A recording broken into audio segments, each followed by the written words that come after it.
Puji nama Tuhan. Salam. Kita bersyukur karena kita boleh kembali bersekutu, beribadah kepada Tuhan. Kita sama-sama memuji memuliakan Tuhan karena Kristus telah bangkit dari kemuliaannya. Biarlah segala hormat dan kemuliaan hanya baginya yang datang membawa harapan bagi kita manusia. Kita sama-sama pujikan kasih yang terindah, hati yang mulia.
Kasih yang terindah, kasih yang terindah,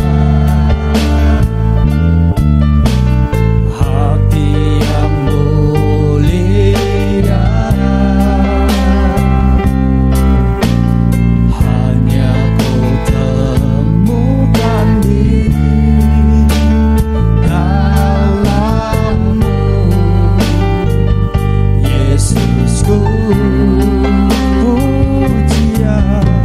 Pujian dari hatiku, selalu di setiap waktu, tiada pernah berubah kasih-Mu.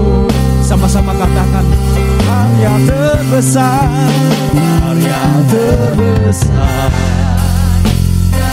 Amin. Pengorbanan-Mu Tuhan menyelamatkan kami.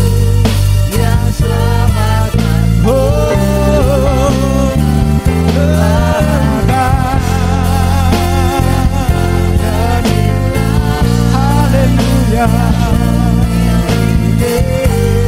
Yang Ku hargai, Yesus Engkau bukan. Lebih lagi sama-sama katakan, karya terbesar, karya terbesar dalam hidupku, pengorbanan-Mu yang selamatkanku. Engkaulah harta yang tak ternilai, yang ku miliki dan ku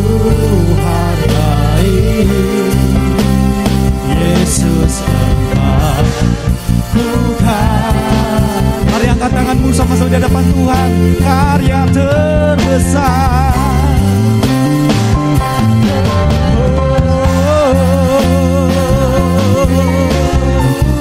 Engkau sungguh baik, yang selamatkanku. Engkaulah harta yang tak ternilai, yang ku miliki, yang ku hargai. Yesus Engkau ku kagumi, Yesus Engkau ku kagumi, Yesus Engkau ku kagumi. Mari sembah Tuhan. Oh, haleluya, haleluya. Engkau sang penebus, Engkau telah bangkit. Haleluya, haleluya. Engkau sungguh baik. Terima kasih Tuhan. Haleluya, haleluya.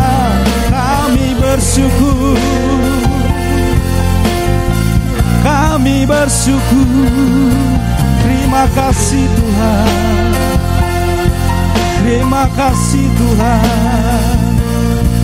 Haleluya, haleluya.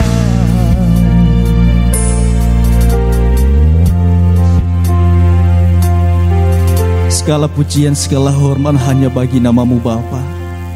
Hari ini kami memperingati kebangkitan-Mu. Engkau sungguh baik Tuhan, bahwa Engkau datang memberikan pengharapan bagi kami. Dan pengharapan kami di dalam Engkau tidak sia-sia Tuhan. Bapa di dalam surga, biarlah kami seluruh umat-Mu semakin dekat dengan Engkau, semakin mencari Engkau Tuhan, semakin sungguh-sungguh dan setia mengiring Engkau Tuhan. Di mana Engkau sungguh setia bagi kami, menyelamatkan kami umat-Mu yang berdosa. Dan kami percaya Tuhan, Engkau Allah yang selalu berserta kami. Engkau Allah yang tidak membiarkan dan meninggalkan kami. Tetapi Engkau Allah yang selalu ada bersama kami. Ketika kami dalam persoalan, Engkau menolong kami. Ketika kami dalam keadaan sakit, Engkau menyembuhkan kami. Ketika kami dalam kelelahan, Engkau memberikan kami kekuatan.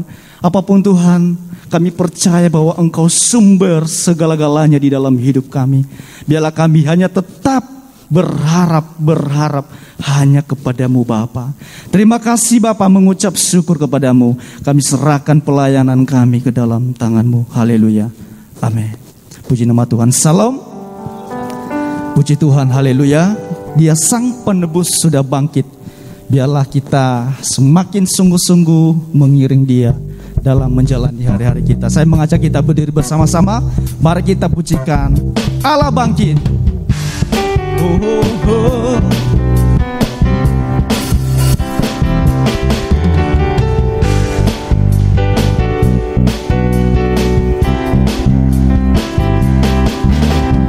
Curahkanlah kekuatan-Mu ya Allah, tunjukkanlah kuasa-Mu ya Allah. Serahkan musuh-Mu, selamatkanlah umat-Mu. Allah dahsyat di tempat kudus-Nya. Mari sama-sama katakan, gerakanlah, hey, gerakanlah kekuatan-Mu ya Allah, tunjukkanlah kuasa-Mu ya Allah. Serahkan musuh-Mu, selamatkanlah umat-Mu. Allah dahsyat di tempat kudus-Nya. Mari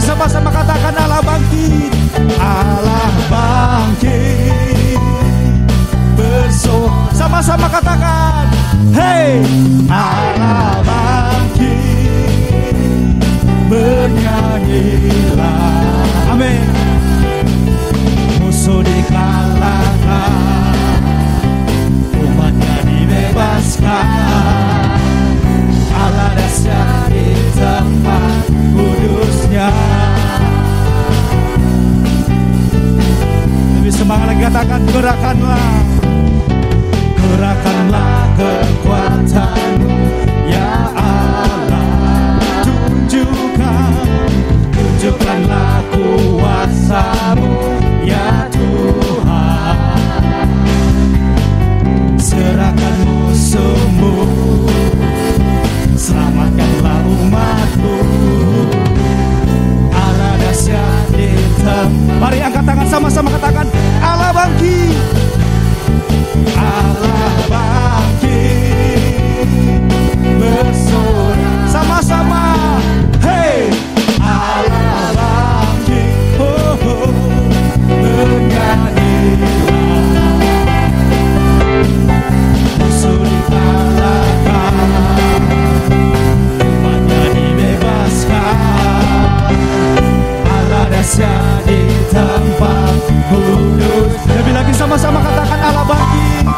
Allah bangkit, bersorak sama-sama. Hey, Allah bangkit, oh, oh. Musuh dikalahkan, musuh dikalahkan, umatnya dibebaskan. Allah dahsyat di tempat kudusnya.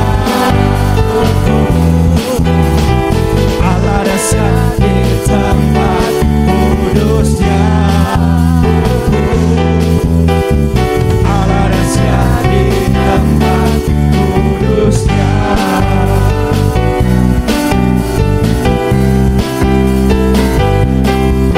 Haleluya. Puji Tuhan, silakan duduk saudara. Mari kita teruskan pujian kita. Kita katakan bersama, rayakan Yesus, rayakan.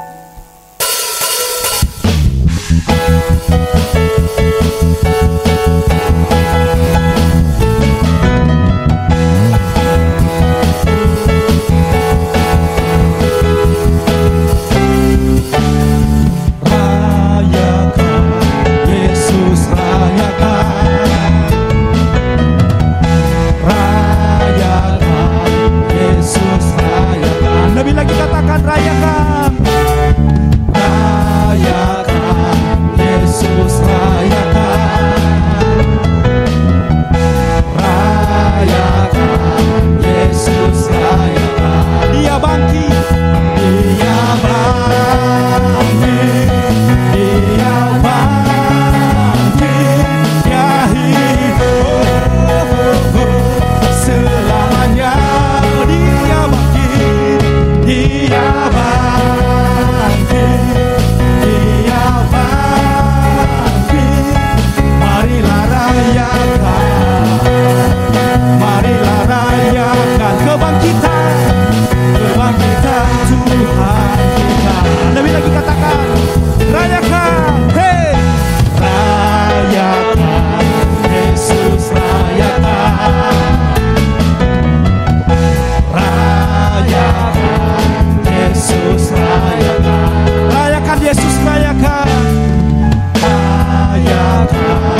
kita. Haleluya.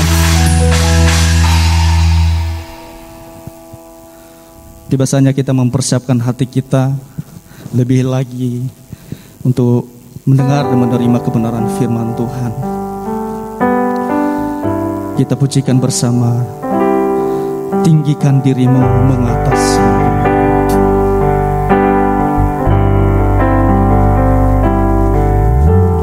Ku bersyukur padamu Tuhan atas kasih-Mu dan bermazmur bagi nama-Mu yang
kasih Tuhan, kalau pada pagi ini kami mau meninggikan nama-Mu, karena Engkau bangkit dari kehidupan kami, bangkit dari kematian, dan Engkau sudah menang.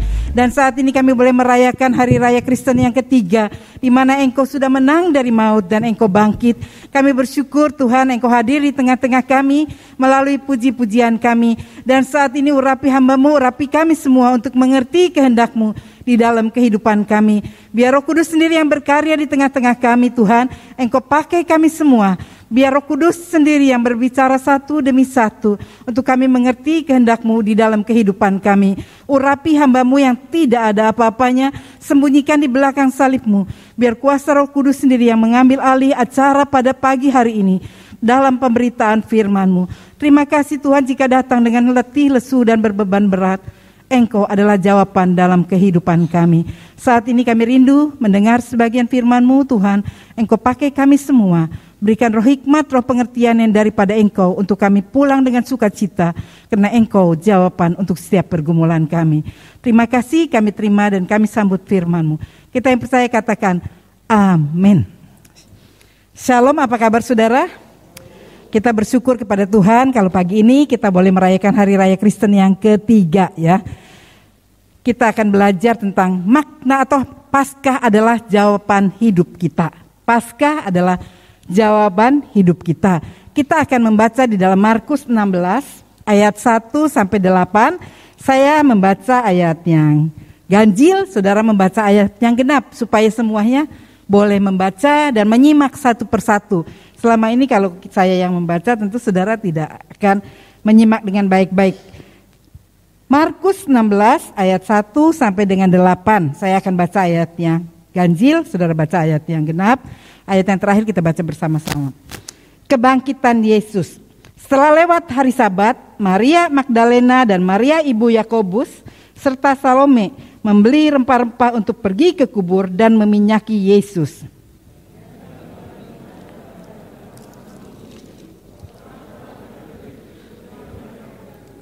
Mereka berkata seorang kepada yang lain, siapa yang akan menggulingkan batu itu bagi kita dari pintu kubur?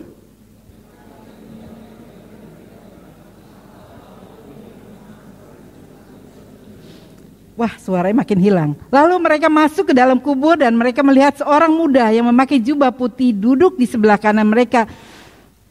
Di sebelah kanan mereka pun sangat terkejut.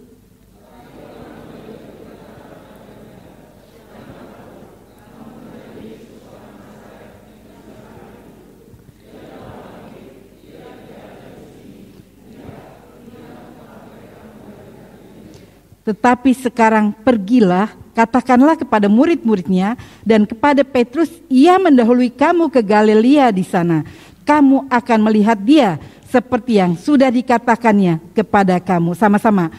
Lalu mereka keluar dan lari meninggalkan kubur itu, sebab gentar dan dahsyat menimpa mereka. Mereka tidak mengatakan apa-apa kepada siapapun juga, karena takut. Dengan singkat mereka sampaikan semua pesan itu kepada Petrus dan teman-temannya. Sesudah itu Yesus sendiri dengan perantara murid-muridnya memberitakan dari timur ke barat berita yang kudus yang tak terbinasakan tentang keselamatan yang kekal itu. Amin. Saudara, kalau kita belajar ya, kebangkitan Yesus dari antara orang mati adalah mujizat terbesar ya, yang pernah terjadi dalam sejarah manusia di dunia ini. Kebangkitan Yesus dari antara orang mati adalah suatu kenyataan atau realita. Saudara pikir kalau kita merayakan hari raya Natal, pasti sukacita, karena semua pasti manusia pernah dilahirkan lalu dirayakan dengan meriah. Tapi kematian juga dirayakan, orang pasti mati. Tetapi kebangkitan gak ada orang hidup atau manusia yang pernah bangkit dari antara orang mati. Mungkin saudara berkata, pernah lu Botomi? Dulu Lazarus kan pernah mati, lalu dikuburkan, Tuhan membangkitkan. Ya, mungkin saudara berpikir seperti itu, betul, tapi Lazarus mati lagi. Kalau Yesus dibangkitkan, dia tidak mati lagi. Dia naik ke surga, hidup ya, dan dia berdoa syafaat di sebelah kanan Allah Bapa. Jadi bedanya tidak ada manusia yang sudah mati, bangkit, hidup, betul-betul hidup dalam kenyataan. Kalau kita belajar, di mana dia menampakkan diri berkali-kali kepada muridnya, yang menyatakan bahwa dia bukan hayalan. Ya, seringkali pernah berkata, Bu Tommy saya ngimpi loh ketemu Pak Tommy atau ngelihat gitu. Itu hanya mimpi, tapi kenyataan realita sesungguhnya tidak dialami seperti Yesus yang sudah bangkit ya. Kebangkitan Yesus dari orang mati adalah suatu kenyataan realita yang tidak dapat disangkal oleh orang Saduki ya. Orang Saduki, kalau saudara baca dalam Matius 22 ayat 23 sampai itu, mereka menyangkal tidak ada kebangkitan orang hidup katanya. Tetapi ternyata Yesus hidup. Orang Saduki tidak bisa membantah bahwa Yesus sudah bangkit dan hidup. Tidak juga dapat ditutupi atau dilenyapkan dengan uang. Di situ dikatakan para imam menyogok penjaga kubur kalau ditanya. Bilang aja murid-muridnya mencuri mayatnya dan dia tidak hidup. Tidak dapat disangkal saudara dengan uang. Ya, mereka mungkin menyogok ya. Dengan imam besar menyogok di situ supaya dikatakan ya murid-muridnya mencuri sehingga dia tidak hidup. Tidak dapat disangkal oleh kebimbangan Thomas. Thomas yang berkata, sebelum aku menunjukkan jariku kepada dikatakan kepada tangan bekas paku juga lambungku, lambung Yesus, aku nggak percaya kalau Yesus hidup. Tetapi justru itu tidak bisa menyangkal semuanya. Dalam sejarah umat manusia tidak ada mukjizat yang lebih besar dari kebangkitan Tuhan. Sebab kebangkitan Tuhan adalah hal yang pasti di dalam sejarah. Tidak ada seorang nabi yang sudah mati lalu bangkit dan hidup benar-benar hidup ya, dikatakan di dalam sejarah dunia dan patut dipercaya oleh semua orang. Renan, seorang sarjana Perancis yang tidak percaya Tuhan berkata, orang Kristen hidup dari harumnya kubur yang kosong. Renan, seorang sarjana Perancis pernah berkata dia tidak percaya Tuhan. Tetapi dia mengakui bahwa Yesus hidup. Dan dia berkata orang Kristen hidup dari harumnya kubur yang kosong. Saya pernah ke Turki. Pada waktu saya diajak Ibu Setiawan ke Israel lalu ke Turki. Saya melihat di situ kain kafan yang ditaruh di atas. Kain kafan daripada Yesus dikatakan. Pada saat dia dikafani dan itu Yesus bangkit ditinggalkan, mereka sebagai orang Katolik menyimpan. Dan kami melihat itu dibungkus di dalam kaca ya. Ini kain kafan pada waktu Yesus mati. Ya, saudara, bagus, masih terpelihara dengan rapi. Kami melihat, kami foto ya. Itu berada di satu gereja di Efesus ya, di kota Efesus. Kami datang ke sana dan kami melihat di tempat gereja Katolik ya. Sudah menjadi, sekarang di Turki sudah banyak gereja yang berubah menjadi masjid ya. Tetapi kami melihat ke sana dan waktu itu suami saya rindu untuk bisa pergi ke sana. Kami melihat 7 kota yang berada di kitab Wahyu yang dikunjungi. Saya mengunjungi kota-kota itu saudara. Tetapi dengan berganti nama-nama ya, dari Smyrna menjadi Izmir.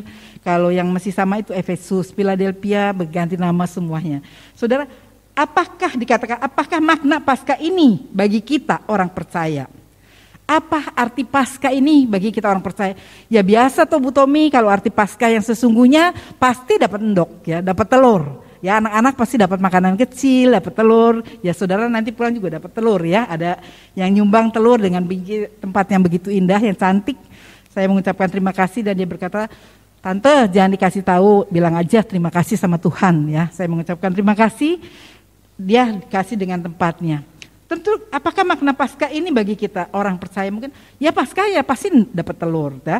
Apakah ia mampu memberikan kekuatan dan kegembiraan kepada kita dalam hidup ini? Ya, apakah Yesus yang hidup itu dapat memberikan jalan keluar kepada setiap persoalan hidup kita?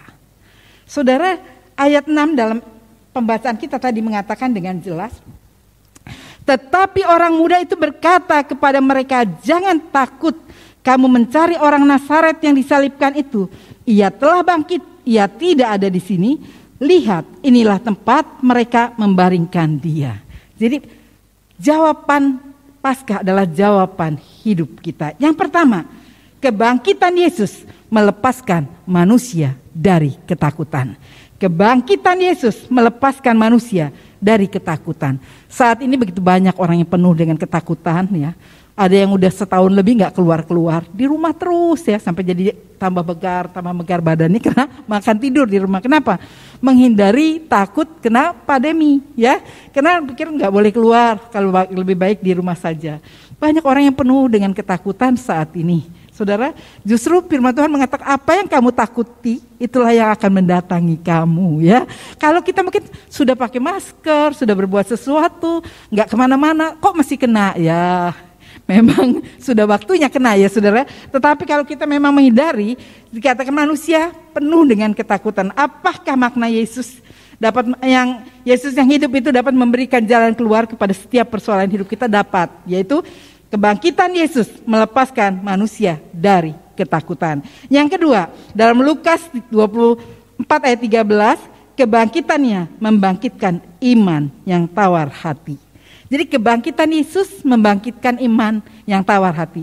Kepada 2 orang muridnya yang akan pergi ke kampung Emmaus, ya, karena dia merasa Yesus sudah mati, dia harus pergi, ya. Tetapi di tengah jalan mereka bertemu dengan Yesus. Mereka tidak mengenali gurunya itu. Tetapi pada saat mereka singgah mengajak Yesus, Yesus memecah-mecahkan roti, lalu mereka matanya terbuka. Ya Rabi, guru. Lalu dia pulang dengan sukacita. Karena imannya kembali, dikatakan imannya dibangkitkan. Bahwa mereka sudah meninggalkan persekutuan. Mereka kembali ya. Karena Yesus yang mereka sembah adalah Yesus yang hidup. Bukan Yesus yang sudah mati. Mungkin kita seringkali berpikir, iya ya, mati lemas. Memang itu juga saya alami rasanya. Piye ya. Tapi kita bersyukur bahwa Tuhan yang kita sembah adalah Tuhan hidup. Kematian tubuh ini bersifat sementara. Ya, kalau kita setia beribadah kepada Tuhan, satu kali kelak kita akan bertemu dengan orang yang kita kasihi. Dia ada yang tanya ke saya, Bu Tommy, kalau orang mati, nanti di surga bisa kenal enggak satu dengan yang lain? Seandainya suami saya meninggal, nanti kalau di surga kenal enggak? Menurut saudara kenal apa enggak? Hah? Kenal. Kenapa? Lazarus dan orang kaya. Pada waktu itu orang kaya berada di dalam api neraka. Dia melihat Lazarus berada dalam pangkuan Bapak Abraham yang melambangkan Yesus. Bapak Abraham, kalau boleh, tolong Lazarus mencelupkan tangannya supaya aku mendapat setitik air untuk tenggorokanku. Di sini terlalu besar api siksaannya. Pasti saudara, ya, walaupun dengan tubuh kemuliaan, tubuh yang baru, tapi kita masih mengenali satu dengan yang lain. Bukannya nggak kenal, kita kenal saudara. Karena itu kita meninggalkan tubuh yang fana, tubuh yang penuh sakit penyakit, kita kembali ke dalam rumah di surga dengan tubuh yang baru. Tubuh kemuliaan yang tidak sakit lagi, tidak menderita lagi. Tetapi tubuh yang penuh dengan sukacita, tubuh kemuliaan. Ya. Di dalam yang ketiga, Yohanes 21 ayat 11-14, kebangkitannya menjamin kebutuhan ekonomi kita. Kebangkitan Yesus menjamin kebutuhan ekonomi kita. Kalau kita membaca di dalam Yohanes 21 di sini dikatakan, pada saat itu Petrus berkata, aku akan pergi menangkap ikan kembali. Murid-muridnya yang lain berkata, aku ikut. Lalu dia semalam-malaman dia mencari ikan, tapi tidak didapati seekor pun. Pada pagi hari Tuhan melihat dari jauh, dia berkata, apakah ada lauk padamu? Tidak ada. Tuhan mengatakan, tebarkan jalamu di sebelah kanan. Lalu mereka menangkap demikian banyak ikan. Lalu murid yang lain berkata, itu Yesus. Petrus melompat karena dia tidak berpakaian, dia berpakaian dan dia melompat menghampiri Yesus. Saudara, Yesus kebangkitannya menjamin kebutuhan ekonomi kita. Mungkin kita berpikir, waduh, saat-saat pandemi seperti ini banyak orang yang kena PHK. Banyak orang yang sudah dapat pekerjaan. Sekarang aja saya kerja was-was. Bahkan ada yang kerja gajinya dipotong separuh-separuh ya. Ada yang 1 hari masuk, 1 hari libur. Ada 2 hari masuk, 2 hari libur. Mereka berkata, gak di-full gajinya. Saudara, kena keadaan. Kalau mereka perusahaan tidak bangkrut, tidak tutup, tapi memotong karyawannya. Dan bahkan pernah saya ceritakan mereka kerja kalau dipanggil doang, padahal udah 30 tahun. Kalau nggak kerja, ya nggak dibayar. Tetapi Yesus sanggup memulihkan ekonomi kita. Kemarin ada yang bersaksi kepada saya, Bu Tommy bantu doa, cucu saya sudah lulus teknik kimia. sekarang sedang mencari pekerjaan. Doain pengen bekerja di pabrik minyak ya, di Kendal apa di situ. Saya berkata ya, saya dukung doa. Wah, puji Tuhan Bu Tommy, anak saya, cucu saya senang sekali sekarang sudah diterima. Di tengah-tengah banyak orang kena PHK, pemutusan hubungan, dia dapat kerja, enak lagi, dapat asrama. Tuhan menjamin. Pada waktu itu Tuhan berkata ketika muridnya sampai, dia melihat ada ikan yang sedang dibakar. Tuhan berkata ambil beberapa ikan yang baru bakar di sini. Tuhan memberikan, menjamin kebutuhan ekonomi kita. Seringkali kita khawatir di tengah-tengah keadaan seperti ini, bahkan mungkin banyak perceraian meningkat karena ekonomi, ya kekurangan. Tapi Tuhan sanggup menjamin kebutuhan hidup anak-anaknya. Janji Tuhan ya dan amin. Kalau Tuhan berkata burung di udara aja yang gak bekerja Tuhan pelihara. Bukan burung lagi tidur loh. Di udara berarti lagi terbang. Ya, Tuhan pelihara. Apalagi anak-anaknya umat yang percaya.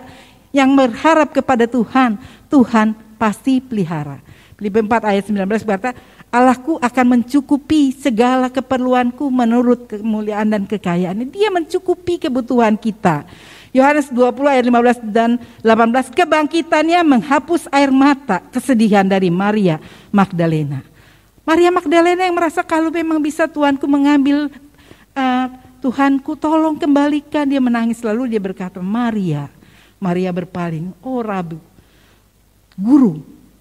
Dan dia penuh dengan sukacita, pergilah dahulu ya, beritahukan kepada yang lain bahwa aku akan menyusul mereka di sana, bertemu di sana. Dikatakan kebangkitannya menghapus air mata kesedihan Maria Magdalena yang merasa kehilangan Yesus. Yohanes 20 ayat 24 sampai 29, kebangkitannya meyakinkan orang yang bimbang seperti Thomas. Yang Thomas berkata, aku gak akan percaya sebelum aku mencucukkan jariku kepada tangannya, kepada lambungnya yang tertusuk oleh paku dan lembing. Tapi berbahagialah orang yang percaya walaupun tidak melihat. Dikatakan Yohanes 20 ayat 19, kebangkitannya membawa damai sejahtera bagi orang yang percaya. Kebangkitan Yesus memberikan damai sejahtera bagi orang yang percaya. Saat ini begitu sulit untuk mendapatkan damai sejahtera. Boro-boro punya damai ya. Terus pusing tiap hari mikiri piye golek duit, piye ya nambah pekerjaan supaya ada penghasilan. Tapi kebangkitan Yesus, dia adalah jawaban kebutuhan hidup kita. Kebangkitannya membawa damai sejahtera bagi orang yang percaya. Apa respon kita terhadap kebangkitannya? Jadi kalau kita sudah mendapat jaminan di dalam kehidupan kita atas kebangkitannya, sekarang respon kita apa? Lukas 24 ayat 33 sampai 35, jadilah saksi bagi Tuhan. Kita harus menjadi saksi bagi Tuhan. Kebangkitannya memberikan kemenangan kepada kita. Kita harus mau bersaksi. Jangan hidup untuk diri kita sendiri, tapi hidup juga untuk orang lain. Kebangkitannya memberikan kemenangan bagi kita semua yang percaya kepada Tuhan. Ya, kita harus dikatakan Matius 28 ayat 19 dan 20, pergi dan jadikan semua bangsa muridku. Apa respon kita? Saudara, saya memiliki satu kesaksian yang sangat saya baca. Ada seorang teman yang bersahabat begitu baik, begitu erat satu dengan lain. Kemana-mana selalu bersama-sama seperti saudara. Tetapi kalau pergi gereja dia gak pernah ajak temannya ini. Ya, dia selalu pergi golf bersama, pergi jalan-jalan bersama, karena mereka sudah seperti saudara. Kalau pergi gereja diam-diam mereka pergi sekeluarga. Sampai suatu kali orang ini sakit ya, dan dia di rumah sakit dibesuk oleh seseorang dari banyak dari hamba Tuhan yang sering mengadakan kunjungan-kunjungan, mungkin mengadakan ibadah sehingga mendoakan ya.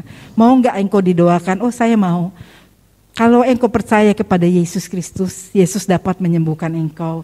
Tapi terlebih dari semua, Yesus dapat menyelamatkan jiwamu jika kamu percaya. Karena Tuhan berkata, akulah jalan, kebenaran, dan kehidupan. Kalau kita percaya, kalau kamu percaya kepada Yesus, bukan hanya tubuhmu yang disembuhkan, tapi jiwamu diselamatkan. Dia berkata, iya saya mau. Dia berkata, siapa itu Yesus? Dia adalah anak Allah yang turun ke dunia dalam rupa seorang manusia. untuk menyelamatkan kita orang yang berdosa. Terus pada suatu hari ketika dia pulang ke rumah, dia bertemu temannya. Mungkin temannya berpikir dia pergi kemana ya, biasa sering pergi-pergi. Dia berkata, saya gak sangka kamu jahat. Temannya kaget, teman yang Kristen ini kaget. Kenapa? Kamu selalu pergi kemana-mana bersama saya berdua. Kita sekeluarga selalu bersama-sama, pergi ke luar negeri bersama-sama, pergi jalan-jalan bersama-sama. Dalam pesta-pesta kita selalu bersama. Tetapi kenapa kalau kamu mencari Tuhan, kamu tidak pernah mengajak saya? Kamu adalah orang yang jahat. Nanti kalau kamu diselamatkan, saya berada di dalam api neraka. Saudara, temannya meminta maaf. Oh, maafkan saya. Saya ingin lebih mengenal siapa Yesus itu. Lalu temannya berkata, iya, saya mau ajak kamu. Sekarang kita pergi sama-sama ke gereja. Dan di situ mereka merasa sukacita, saudara. Kenapa? Karena seringkali kita untuk bersaksi itu gak gampang. Ya, untuk pergi pesta, pergi jalan-jalan, pergi keluar kota, keluar negeri sama-sama senang. Tapi pada saat kita ingin menceritakan siapa Yesus itu, mulut kita seakan-akan menjadi keluh. Mulut kita seakan-akan tertutup, kita gak bisa menceritakan siapa itu Yesus. Padahal saudara, ada ayat yang mengatakan jika engkau tahu ada seseorang yang belum kenal Tuhan dan engkau tidak menceritakan tentang Yesus kepada orang itu, ketika orang itu mati, darahnya dituntut atas engkau. Jadi tanggung jawab kita sebagai umat manusia harus memberikan kesaksian, menceritakan siapa Yesus itu. Kalau kita tidak menceritakan, darahnya orang mati itu dituntut atas kita, dia ditanya, oh saya gak pernah dengar tentang Yesus, saya tidak tahu siapa Yesus. Padahal dia punya teman seorang anak Tuhan. Darahnya akan tutup, tapi kalau saudara sudah menceritakannya dan dia tidak mau menerimanya, darahnya tidak akan dituntut atas kita. Kita dibebaskan. Kenapa? Kita sudah menceritakan tentang kasih Tuhan, tetapi dia tidak menerima. Tetapi kalau kita sudah tahu tentang kasih jalan keselamatan dari Tuhan, tidak menceritakannya, darah orang mati itu akan dituntut atas hidup kita. Pada saat kita datang, mungkin kita menghadap tahta Allah yang kudus, Tuhan gak bertanya, berapa banyak depositomu? Berapa banyak rumahmu? Berapa banyak kamu sudah berkorban untuk aku? Enggak. Tuhan hanya bertanya, berapa jiwa yang engkau sudah menangkan bagi aku? Tuhan memerintahkan, pergi, jadikanlah semua bangsa muridku. Tuhan gak bertanya, Tuhan saya udah korban banyak loh. Sudah banyak saya bangun rumah ibadat. Saya sudah banyak berbuat ini dan berbuat itu bagi Tuhan. Tuhan gak perlu itu. Yang Tuhan tanya memang kalau sudah diberkati berbuat itu bagus. Tuhan berkata, sudah berapa banyak jiwa yang engkau menangkan bagi aku. Sudahkah kita bersaksi memenangkan satu jiwa bagi Tuhan? Itu yang akan Tuhan tuntut dari kehidupan kita. Saya bersyukur, saya sangat kagum dengan Ibu Yapjayan almarhum. Dia pertama kali saya kenal dia pada saat ibadah WBI Hana. Ya, di sini cucu-cucu anaknya ada. Dan dia pertama kali datang ibadah di situ, lalu dia membawa seluruh keluarga besarnya datang beribadah. Setiap mantunya dia berkata, Bu Tommy, saya syaratnya satu, kalau mantu saya mau nikah dengan anak saya, dia harus percaya kepada Yesus. Puji Tuhan. Sampai akhir hidupnya dia setia. Dan saya melihat buah-buahnya. Semua anak mantu cucunya percaya kepada Yesus. Syaratnya cuma satu. Dia gak minta, oh apa kamu orang kaya? Apa kamu berpendidikan? Enggak. Syaratnya satu. Takut akan Tuhan. Percaya kepada Yesus. Dan itu saya ingat. Banyak jiwa yang sudah dimenangkan. Bukan hanya anak mantu cucu. Besan-besannya juga ikut. Dan itu saya berkata luar biasa. Saya percaya saat ini dia sudah bahagia bersama Tuhan.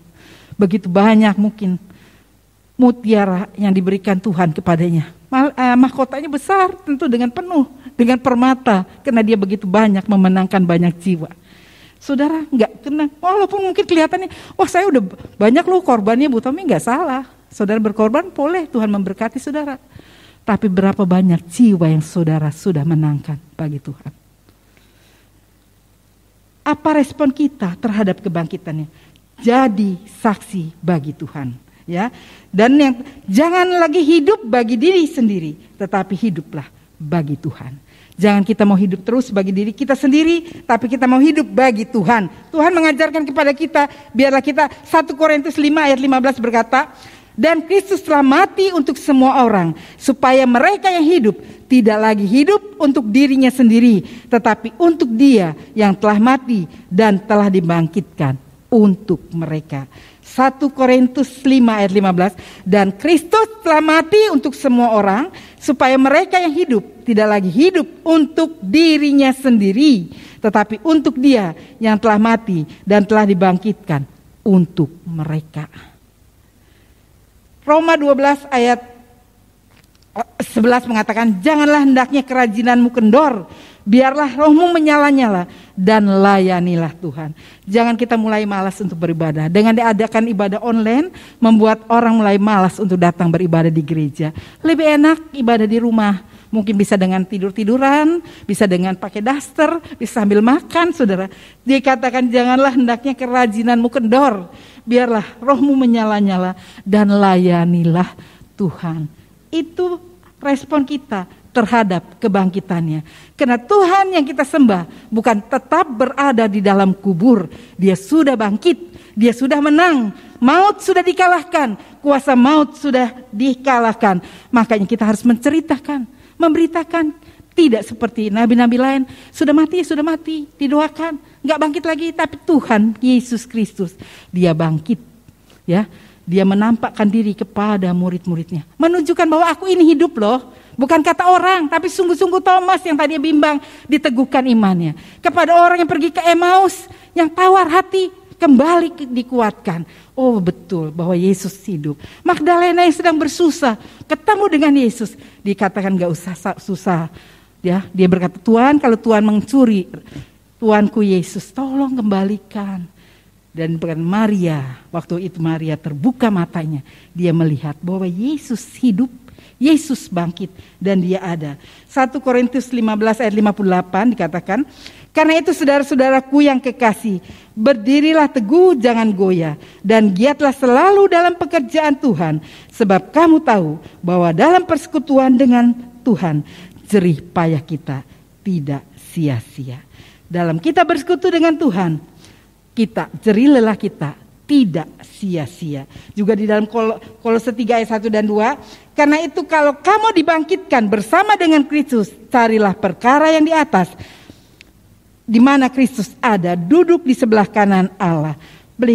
Pikirkanlah perkara yang di atas, bukan yang di bumi. Mungkin saudara pikir, wah sekarang kan saya masih hidup di bumi, kok mikirin yang di atas. Bukan saudara, kita harus mengutamakan Tuhan di dalam segala hal. Bukan berarti saudara tidak boleh mencari nafkah, boleh. Tapi pikiran kita, fokus kita kepada Tuhan. Saat-saat ini kedatangan Tuhan sudah semakin dekat saudara. Sudah semakin dekat. Pada saat Tuhan datang, Tuhan tidak bertanya, berapa banyak apa yang kamu punya di dunia. Tidak. Semuanya kosong dan kosong. Tapi Tuhan mau kita mencari orang-orang yang terhilang, orang-orang yang berdosa. Kalau saya lihat itu orang dari Ethiopia, dia berkata, saya disuruh Tuhan untuk menceritakan, memberitakan saat ini begitu banyak orang Kristen sedang menuju jurang kematian. Kenapa? Karena manusia selalu memberitakan bukan tentang Yesus, tapi memberitakan tentang yang ada di dunia, penghiburan dan penghiburan. Mereka sedang menuju jurang kematian. Beritakan tentang kasih Allah. Beritakan, ceritakan bagaimana Yesus hadir dan Dia bangkit. Saudara, kebangkitannya membawa perubahan hidup dalam kehidupan kita. Biarlah saat ini mungkin saudara berpikir, iya Bu Tommy ini lagi susah, lagi begini, lagi begitu. Saudara, biarlah karena Tuhan adalah jawaban di dalam segala kehidupan kita. Dia adalah Paskah adalah jawaban hidup kita. Apa yang menjadi ketakutan saudara? Apa yang menjadi beban saudara? Dia hadir di tengah-tengah kita. Dia menghapus segala ketakutanmu. Dia juga kebangkitannya membangkitkan iman orang yang tawar hati. Yang saudara mungkin sudah berdoa sekian lama. Karena sakit penyakitmu tapi belum sembuh-sembuh. Saudara, Tuhan sanggup memberikan kesembuhan bagi kita semua. Biarlah Paskah ini boleh mendorong kita untuk lebih mengenal Tuhan yang sebenarnya. Bahwa Dia tidak tinggal di dalam lubang kubur. Dia sudah bangkit. Dia ada doa syafaat bersama Bapa di surga mendoakan kita. Dan kita harus menceritakan Tuhan yang hidup itu kepada sesama kita manusia yang belum kenal akan Tuhan. Biarlah renungan Paskah ini boleh mengajar kita untuk mengenal Dia lebih dan lebih lagi. Karena Paskah ini memberikan keberanian kita untuk bersaksi. Kalau saudara belum berani, minta Roh Kudus untuk bisa bersaksi. Saudara seringkali takut kalau kita ngomongin orang paling pinter ya. Gosipin orang paling pinter. Tapi kalau menceritakan Tuhan rasanya berat. Iblis itu pinter, menguasai. Piye bisa nerima apa orang. Tapi biarlah saat ini, kalau Tuhan sudah bangkit, kita sudah ditebus. Kita mau ceritakan kasih Tuhan yang luar biasa di dalam kehidupan kita. Amin. Saya undang pemain musik. Kita nyanyi sebab Dia hidup, ada hari esok. Karena Tuhan yang kita percaya adalah Tuhan yang hidup. Dia memberikan hari besok yang cerah bagi kehidupan kita. Kita berdiri bersama. Saya undang singer, kita akan melakukan ini. Sebab Dia hidup, ada hari esok. Oh haleluya. Terima kasih Tuhan. Amin.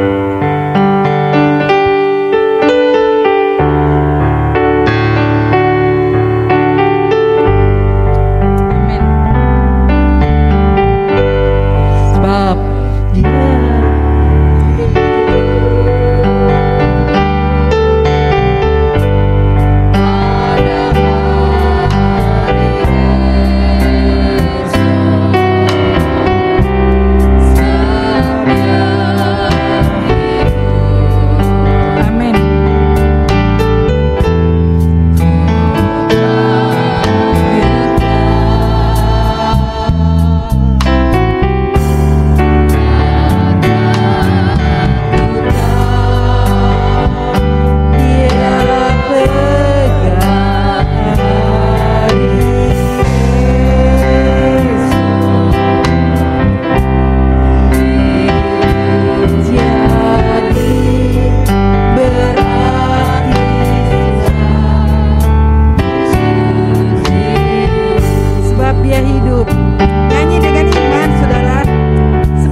Dia Dia hidup, renungkan hidupmu.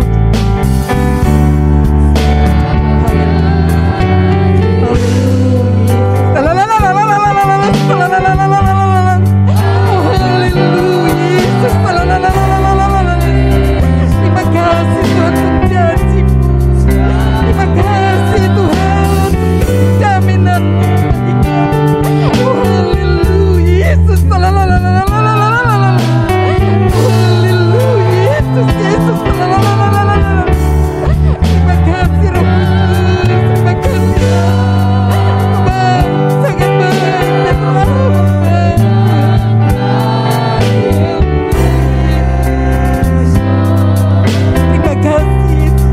terima kasih Yesus,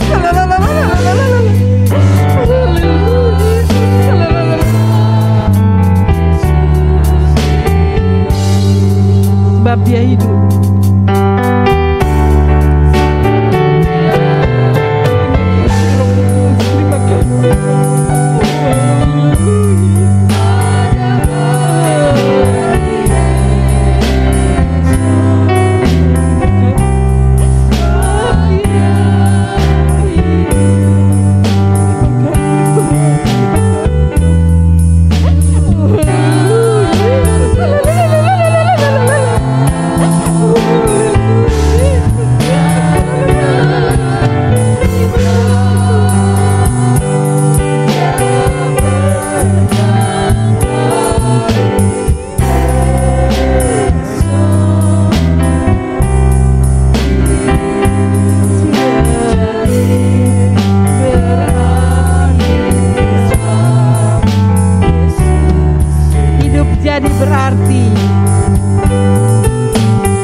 keyakinan kami Tuhan, hidup kami jadi berarti karena Engkau memegang hari esok kami.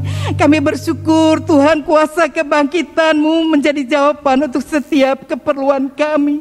Terima kasih Tuhan untuk lawatan-Mu di tengah-tengah kami pagi ini, di mana kembali firman-Mu mengajar kepada kami Tuhan, kuasa kebangkitan-Mu menjamin kebutuhan hidup kami. Ampuni kami jika kami datang dengan khawatir, kami datang dengan takut, kami datang dengan tawar hati, tapi kami percaya firman-Mu adalah jawaban untuk setiap pergumulan kami. Kebangkitan-Mu memberikan kami kemenangan Tuhan. Maut sudah dikalahkan, kuasa iblis sudah dihancurkan, dan Engkau bangkit Tuhan. Kuasa kebangkitan-Mu adalah suatu yang luar biasa bagi kami, orang-orang yang percaya, untuk tidak takut lagi menghadapi hari esok kami, menghadapi masa depan kami, menghadapi pekerjaan kami Tuhan. Terima kasih, biarlah firman-Mu yang kami dengar bukan hanya kami dengar, kami rindu mendapat bagian di dalamnya Tuhan. Kami menyerahkan semuanya yang datang pagi ini, yang sakit Tuhan sembuhkan, yang susah Tuhan hiburkan, yang putus asa berikan pengharapan baru dalam kehidupan mereka, yang tawar hati Tuhan, Engkau sendiri kembali meneguhkan mereka. Terima kasih Tuhan, terima kasih. Kami berdoa untuk Bapak Suyatno yang masih sakit. Kami berdoa juga untuk Bapak Budiono Hadi Pranoto. Kami berdoa untuk Ibu Paulus Budiono Tuhan. Engkau lawat mereka satu persatu. Seberapa banyak kami yang hadir. Juga Ibu Setiawan, Engkau jamah, sembuhkan kakinya Tuhan. Pulihkan kesehatannya. Juga untuk Ibu Lili dan anak-anak-Mu yang lain yang hamba tidak bisa menyebutkan satu persatu. Tapi Engkau kenal keadaan mereka. Engkau tahu keadaan mereka. Engkau lawat mereka secara khusus Tuhan. Biar kuasa kebangkitan-Mu menjadi bagian hidup mereka juga. Terima kasih Tuhan, terima kasih. Memberkati semua yang terlibat pelayanan pagi ini. Baik Tuhan musik, PL, Tuhan penerima tamu, apapun yang kami lakukan bagi Engkau, Engkau membalas dengan berlipat kali ganda. Saat ini kami berdoa untuk keluarga Bapak Rubianto yang saudara mereka, anak mereka baru dipanggil pulang, dan rencana hari ini ada pemakaman walaupun mereka tidak bersama kami tetapi berada di Singapura. Engkau berikan keteguhan iman kepada keluarga yang ditinggalkannya, berikan penghiburan yang daripada Engkau Tuhan, supaya mereka tetap setia di dalam Engkau, tetap percaya kepadamu, dan Engkau sendiri yang menjamah hati-hati mereka untuk merelakan apa yang sedang mereka alami saat ini, karena mereka tidak sendirian, Engkau ada bersama dengan mereka. Terima kasih Tuhan, jika sebentar anak-anak-Mu membawa persembahan, baik persembahan syukur, persembahan tantangan, atau persembahan persepuluhan, yang kami kembalikan untuk Engkau. Engkau akan membalas semuanya Tuhan dengan berlipat kali ganda. Engkau berkata Tuhan, Engkau sendiri yang tidak pernah berhutang, Engkau sanggup melipat gandakan berkat-Mu atas kehidupan mereka. Engkau curahkan berkat-Mu atas kehidupan mereka yang sedang mencari pekerjaan. Bukakan jalan bagi mereka yang mengalami kesulitan atau kemacetan dalam usaha mereka. Engkau sendiri pulihkan keadaan mereka. Terima kasih Tuhan, terima kasih. Dan jika sebentar kami pulang, kami juga mohon penyertaan-Mu sebagaimana Engkau menyertai kami sampai di sini dengan selamat. Sertai kami masing-masing sampai di rumah dengan selamat. Karena itu saudara-saudara, angkat kedua tangan-Mu. Diberkati oleh Tuhan keluarga-Mu, diberkati oleh Tuhan kesehatan tubuh-Mu, diberkati oleh Tuhan anak cucu-Mu. Dimanapun Engkau pergi, Tuhan memberkati. Karena itu saudara-saudara yang dikasihi, marilah kita pulang dan membawa berkat, anugerah dan kasih setia Tuhan mulai saat ini sampai Yesus datang kembali. Kita yang percaya katakan amin. Tuhan memberkati saudara. Selamat Paskah. Silakan menerima telur Paskah di depan per orang satu. Tuhan memberkati saudara.